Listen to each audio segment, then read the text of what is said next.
On a Saturday morning in March of 1986, at the Putnam County Equipment Auction on Old Walton Road outside Cookeville, Tennessee, a 24-year-old farm mechanic named Wyatt Ellsworth paid $315 cash for a 1965 Ford C-Series C700 wrecker that the First Plains Savings and Loan of Cookeville had repossessed from a defaulted owner the previous September and consigned to the spring auction.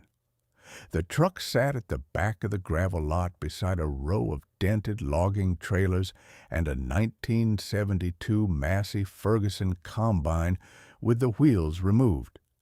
The fire engine red snub-nosed cab had oxidized to a dusty rust red along the body panels and a chalky pink along the upper edges of the iconic Ford C-Series tilt cab face. The white-painted Ford lettering across the front of the cab had flaked to bare metal. The chrome front bumper was missing entirely. The Holmes 480 boom assembly mounted on the rear deck listed to the right at 4 degrees with a frayed and rusted cable. The wooden cargo deck behind the cab had rotted through in 2 places. Someone had spray-painted junk across the driver's door in white peeling block letters that looked like they had been done by the repossession crew the previous September. The auctioneer's voice came through the bullhorn flat and southern. "Last lot of the morning, folks. 1965 Ford C-Series C700 wrecker. Sold as is where is. Came out of the Lazar Repo up in Allgood. Engine seized. Transmission frozen. Hasn't moved under its own power since the bank pulled it last September. Probably good for the boom and the chains. Do I hear 300? Silence. A mockingbird sang from a pine snag at the back of the lot. 200? The auctioneer tried. Somebody could pull the boom for scrap. Wyatt raised his hand. 315. That's when the laughter started. Brett Caldecott, the bank repo agent for First Plains Savings and Loan, was leaning against the open driver's door of his white 1985 Lincoln Town car about 15 feet from the Ford. Brett was 47 years old, 5'10", soft middle, slicked back, oily black hair with a sharp side part, clean-shaven, a permanent sneer at the corner of his mouth, watery pale blue eyes. He wore a pure ash-gray 3-piece polyester suit with broad 80s shoulders, a skinny black satin necktie, a white button-down dress shirt, a wraparound pair of dark aviator sunglasses pushed up on top of his head, a small gold ear stud in his left ear, and brown brogue shoes. He carried a brown leather briefcase in his left hand and a clipboard of repossession paperwork in his right. He saw Wyatt's hand and started laughing. "Wyatt Ellsworth," Brett called from the Lincoln. "You bidding on the Lazar truck?" Wyatt didn't answer. He counted out $315 in 20s, the last of what he had saved from a year of overhauling tractors at his grandfather's shop. "Sold to the young man for $315. The auctioneer said quickly, hammering the gavel. Brett Caldecott walked over, still grinning, the gold ear stud catching the morning sun. "Son, with respect, you just paid $315 to take a problem off my books. That C-Series belonged to Darrell Lazar over in Allgood. He bought it used in '69 to start a wrecker service after he came back from Vietnam. He defaulted 4 times in 15 years, and we finally pulled it last September. The truck is bad luck." "I'll keep this one," Wyatt said. "Boy, listen, that truck has a transmission that has not turned a shaft since 1983. The engine is seized. The hydraulics are gone. I tried to sell it to a junk dealer in Sparta for $100 last November, and the man laughed at me. You just paid 3 times what he would have paid me. Walk away. The bank has a 1979 Chevy K30 with a Holmes 480. I'd put you in for $110 a month. It's a 1965 Ford C-Series C700. Wyatt said, bad luck doesn't run on a Ford FT 360. Wyatt borrowed his grandfather's flatbed and hauled the Ford C-Series 11 miles north to a cinder block shop on Cane Creek Road outside Cookeville, where Harland Ellsworth had been running Ellsworth tractor and truck since he retired from the L&N Railroad in 1971. Harland had raised Wyatt since 1968, when Wyatt's parents were killed in a head-on on US 70 when Wyatt was 6. Harland was 70 years old in the spring of 1986, 5'7", small, wiry build, snow-white hair clipped short, a thin white mustache neatly trimmed, weathered face from a lifetime of physical work, sharp pale gray eyes, calloused hands. He wore a brown plaid wool flannel shirt over a thermal Henley, dark brown Carhartt overalls with side hammer loops, brown leather work boots, and a black engineer's cap with a small silver L&N Railroad pin on the brim. He stood beside the Ford for 2 full minutes without saying anything. He took the engineer's cap off and ran his hand over his snow-white hair and put the cap back on. "Wyatt," Harland said, "do you know whose truck that was?" "Darrell Lazar's. Pap, Brett Caldecott told me. Darrell Lazar grew up 2 miles down this road from us. He was 3 years younger than your father. He went over to Vietnam with the First Cavalry in '66 and came home in '67 with a Bronze Star and a Purple Heart and a piece of shrapnel still in his left hip and a problem in his head that never let him sleep right after.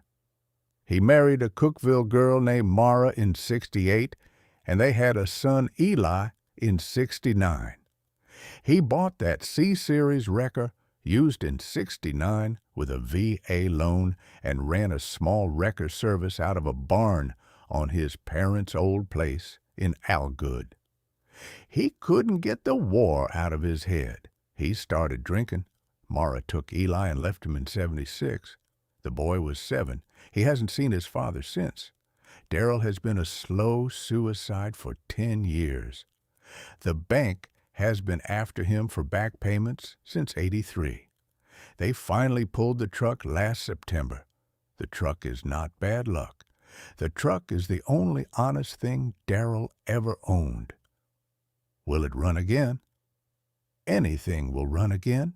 The question is whether you've got the patience to make it. I've got patience. Then you've got a truck. For the next 14 months, Wyatt rebuilt the 1965 Ford C-Series C700 in Harland's long shop on Cane Creek Road. He worked nights after his shifts on the tractor work and full days on Saturdays. He worked alongside Harland on the engine and alone on the rest. He pulled the Ford FT36 OV8 and disassembled it on butcher paper laid on the concrete floor. The cylinders were so badly pitted from sitting under a leaky barn roof for 3 years that he had to bore them 60,000ths over. He ground every valve. He replaced every gasket from a kit Harland ordered through a Ford heavy truck dealer in Knoxville. The Holmes 480 hydraulics smelled like Tennessee Creek bottom. He flushed them 3 times with kerosene, replaced every seal. He pulled the 4-speed Spicer transmission and set it aside. The synchros on second and third were chipped. He cleaned every part in solvent, replaced the bearings in synchros, and refilled with fresh 90-weight gear oil. He did not check inside the bell housing where it bolted to the gearbox case. The bell housing looked solid, and the welds on the backside were factory original to his eye. He hit the outside with a wire wheel, primed it, and shot it black with rattle cans. He never cut into it. He never opened it. He never thought to. There were Sunday afternoons when Harland sat on a wooden stool in the corner of the bay for hours without saying a word, watching Wyatt work and chewing on the stem of an unlit corncob pipe. By May of 1987, the C-Series was running. Wyatt turned the key on a cold Sunday morning, and the FT360 caught on the second try and idled rough for 40 seconds and then smoothed into the steady mechanical hum that the engineers in Detroit had built it to make in 1965. Harland stood in the open shop doorway with his L&N engineer's cap in his hand. He didn't say anything for a long minute. Then he said, "Darrell Lazar would be glad of that, Wyatt. Take care of it." Wyatt painted Ellsworth Recovery on both doors of the C-Series in white block letters with a red drop shadow. He registered a business license at the Putnam County Clerk's office in Cookeville. He printed business cards at a print shop on Broad Street and left them at every Texaco station, every John Deere dealer, and every co-op within 70 miles. The first call came on a rainy Wednesday morning in June 1987. A logging contractor had buried a loaded Mac R model up to the frame rails on a fire road in the Catoosa Wildlife Management Area. The bank's wrecker contract in Sparta had quoted him $400 and a 6-hour wait. Wyatt pulled the loaded Mac out in 28 minutes with the Holmes 480 boom and the hand crank for $60 and a load of oak slabs. By the end of 1987, Wyatt had pulled 22 logging trucks, 6 pickup trucks, and a school bus that had slid into a creek outside Baxter. The C-Series started in cold weather. The C-Series ran in heat. The C-Series went down access roads where the modern wreckers from Sparta could not fit. Darrell Lazar died of cirrhosis at the Cookeville Veterans Hospital on November 4th of 1988 at the age of 46. Wyatt read the notice in the Cookeville Herald-Citizen, drove out to the Algood Cemetery, stood at the grave for 10 minutes in a cold November wind, and then drove home. By 1992, Wyatt had 2 regular contracts, one with the Putnam County Sheriff and one with the Tennessee Highway Patrol Barracks at Crossville. He bought a second wrecker, a 1981 GMC 7000, but he kept doing the rough calls in the C-Series. Brett Caldecott still saw Wyatt at the diner in Cookeville most Tuesday mornings. Brett had a regular booth in the back. Brett always made the same joke. "How's the Lazar truck, Ellsworth? Still pulling logs for slabs?" "Still pulling, Brett." "You ever pull a real truck with that thing?" "Pulled one of yours out of a ditch off US 70 last weekend. Your boy left the keys in it." Brett stopped joking after that one. By 1996, First Plains Savings and Loan was bought out in a merger and Brett's job was eliminated. By 2001, Brett was a parts driver for a Napa distributor in Crossville. By 2004, Wyatt had 4 trucks, a contract with the Putnam County Sheriff, a contract with the Tennessee Department of Transportation for the I-40 corridor between Cookeville and Crossville, and a real shop with a poured concrete floor and 3 roll-up doors on East Spring Street in Cookeville. He had married a school nurse named Joelle Penrose in 1994, and their 2 children were 8 and 5. In April of 2004, the 4-speed Spicer transmission on the C-Series finally started chattering in second gear under load.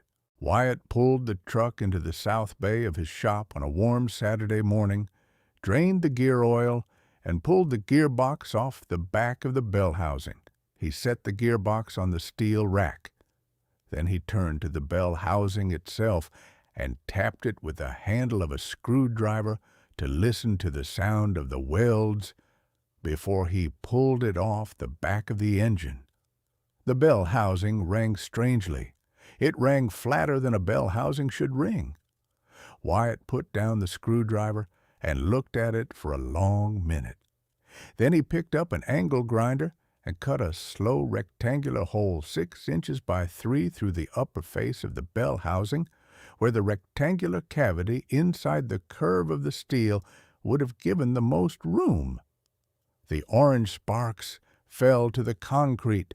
When he lifted the cut steel piece free of the housing and looked into the inside cavity, he saw that someone had welded a stainless steel divider plate across the inside of the bell housing in 1980, creating a small dry compartment in the upper curve that could not interfere with the clutch or the input shaft. The compartment was bone dry. Inside the compartment sat a small leather pouch wrapped in oilcloth and tied with brown twine. Wyatt reached into the bell housing with a long pair of needle-nose pliers and drew the pouch out through the cut. The oilcloth was stiff but unbroken. The twine had hardened to the consistency of waxed rope. He carried the pouch to his workbench under a clip-on lamp and cut the twine and unfolded the oilcloth 2 layers deep. Inside the oilcloth, wrapped in a 3rd layer of soft chamois, were 6 things. The first was a bronze star medal in its original presentation case, the bronze still bright. The second was a Purple Heart medal in its case. The purple ribbon faded to a dull lavender. The third was a combat infantryman badge in its case. The silver oxidized to a pewter gray. The fourth was a small canvas pouch containing 135 $20 bills from the 1977 Federal Reserve Series, totaling $2,700. The fifth was a folded black and white snapshot of a young Army sergeant in dress greens taken in Cookeville in 1966 before he shipped out to Vietnam. The sixth was a folded letter on 4 sheets of plain typing paper dated April 6th of 1980 in a tight, blocky, right-leaning hand that began strong on the first page and faltered on the 4th. The letter was to a boy named Eli. The man who wrote it explained that he was hiding the medals and the cash inside the bell housing of the C-Series because he had been sober for 4 months at the Memphis Veterans Hospital, and he did not trust himself to stay sober when he came home, and he did not want to drink the money that should be his son's college money. He told the boy the cash was $2,700 he had saved over 6 years of small jobs out of the wrecker. He told the boy he was sorry. He told the boy the war had taken something out of him at Khe Sanh in 1967, and he had failed to put it back. He told the boy he had hidden the items in the C-Series because the C-Series was the only thing of his that would not be in a Cookeville bar by Friday night. He told the boy that if Eli ever found this letter, the truck had carried his father's better half through years when the rest of him could not be trusted. The letter was signed, "Your father, Darrell James Lazar, First Cavalry Division, Republic of Vietnam, 1966 to 1967. Wyatt put the letter down on the workbench. He sat on a wooden stool in his own shop and read it again. Then he read it a 3rd time. Then he closed the oilcloth back up and drove home and didn't tell Joelle until after the kids were in bed. On the next Monday, Wyatt drove to the Putnam County Records Office in Cookeville and asked the clerk to pull whatever she could find on Eli Lazar. Eli James Lazar had been born at Cookeville General Hospital on March 19th of 1969. His mother, Mara Lazar, had divorced his father, Darrell Lazar, in Putnam County Circuit Court on May 12th of 1976, and had married a man named Curtis Ridley in Knox County in November of the same year. Eli had grown up in Knoxville under the name Eli Ridley until his 18th birthday in 1987, when he had legally taken back the Lazar name. He had married a woman named Hannah Faulkner in 1995. He had 2 children. He worked as a respiratory therapist at the University of Tennessee Medical Center in Knoxville and lived in a small brick ranch house on a hillside in West Knoxville. He was 35 years old. Wyatt called the hospital on a Tuesday afternoon and left a message that he had something of his father's. Eli called back at 5 o'clock. There was a long silence on the line when Wyatt explained what he had found welded inside the bell housing. Then Eli Lazar said, "Wyatt, you'd better drive up to Knoxville and bring everything." Wyatt drove the C-Series south down US 70 to Knoxville on a clear Saturday morning in May. Eli met him on the small concrete porch of a brick ranch house on a hillside off North Shore Drive. Eli was 35 years old, 6 feet tall, lean, dark brown hair cut short on the sides, hazel green eyes, square jaw with light stubble, weathered hands, soft, thoughtful expression. He wore a faded blue scrub shirt with the UT Medical Center logo embroidered above the left chest, faded blue jeans, brown leather running shoes, and a thin gold wedding band on his left ring finger. He read his father's 1980 letter, sitting on the porch step with both hands flat against the paper to keep it from shaking in the warm May breeze. He read it twice. He held the bronze star in his open right palm for a long time. He looked at the black and white snapshot of his father at 24 in dress greens before Vietnam, a young man he had only ever seen in 2 pictures his mother had kept in a shoebox in her closet. Then he looked up at Wyatt Ellsworth and said, "I always thought he didn't love me." "Mr. Lazar," Wyatt said, "he hid this so he wouldn't drink it." Eli Lazar started crying then. He invited Wyatt inside and called his wife Hannah at her own job and told her to come home immediately and bring the kids, because their grandfather Darrell had finally come home from Vietnam. Brett Caldecott died of a heart attack in 2010 in a single wide trailer outside Crossville. Harland Ellsworth died in his sleep in 2009 at the age of 93, and Wyatt buried him in the Cane Creek Cemetery beside his wife, Ruth.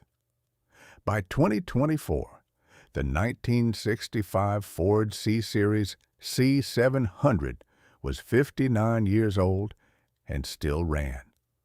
Wyatt kept it in the front bay of the Ellsworth Recovery Shop on East Spring Street in Cookeville. The Bronze Star and the Combat Infantryman Badge, and the 1966 snapshot of Darrell Lazar in dress greens hung in shadow boxes on the back wall of the shop, with a small brass plaque underneath that read simply, "He hid it so he wouldn't drink it." Eli Lazar kept the Purple Heart and the letter in a small wooden box on a shelf above his bed in West Knoxville. The boys who used to laugh at Wyatt Ellsworth do not laugh anymore. Most of them do not remember laughing. But Wyatt remembers. And every time a young man asks him whether to buy a cheap old wrecker that the bank repo man is laughing at, Wyatt tells him the same thing his grandfather Harland told him in the spring of 1986. Anything will run again. The question is whether you've got the patience to make it, and sometimes the truck is hiding the better half of a man from the worst half of himself.